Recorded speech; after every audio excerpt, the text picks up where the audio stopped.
আজ শুভ চতুর্থী। আপনাদের সকলকে শুভ চতুর্থীর অনেক অনেক শুভেচ্ছা এবং অভিনন্দন। আপনি কি জানেন, নবদুর্গার প্রতিটি রূপ আলাদা আলাদা গ্রহকেও নিয়ন্ত্রণ করে। প্রথম দিন দেবী পূজিত হন শৈলপুত্রী রূপে। ইনি মেষ এবং বৃশ্চিক রাশির জাতক জাতিকাদের ইষ্ট দেবী। ইনি রবি গ্রহকে সঞ্চালন করে থাকেন। দ্বিতীয় দিন দেবী পূজিত হন ব্রহ্মচারিণী রূপে। তিনি তুলা রাশির জাতক জাতিকাদের ইষ্ট দেবী এবং ইনি রাহু গ্রহকে সঞ্চালন করে থাকেন। তৃতীয়াতে মাকে পুজো করা হয় দেবী চন্দ্রঘণ্টা রূপে।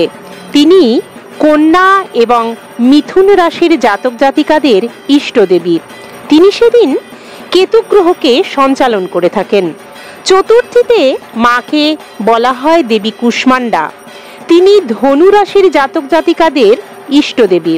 এই দিন দেবী চন্দ্র গ্রহকে সঞ্চালন করে থাকেন। পঞ্চমীতে মাকে বলা হয় দেবী স্কন্দমাতা। তিনি কুম্ভ রাশির জাতক জাতিকাদের ইষ্ট দেবী। ইনি সেদিন মঙ্গল গ্রহকে সঞ্চালন করে থাকেন। ষষ্ঠীতে মাকে পুজো করা হয় দেবী কাত্যায়নী রূপে। মকর রাশির জাতক জাতিকাদের ইনি ইষ্ট দেবী এবং সেই দিন দেবী বুধ গ্রহকে সঞ্চালন করে থাকেন। সপ্তমীতে দেবীকে কালরাত্রি রূপে পূজা করা হয়। তিনি সিংহ রাশির জাতক জাতিকাদের ইষ্ট দেবী। তিনি শনি গ্রহকে সঞ্চালন করে থাকেন। অষ্টমীতে মাকে মহাগৌরী রূপে পূজা করা হয়।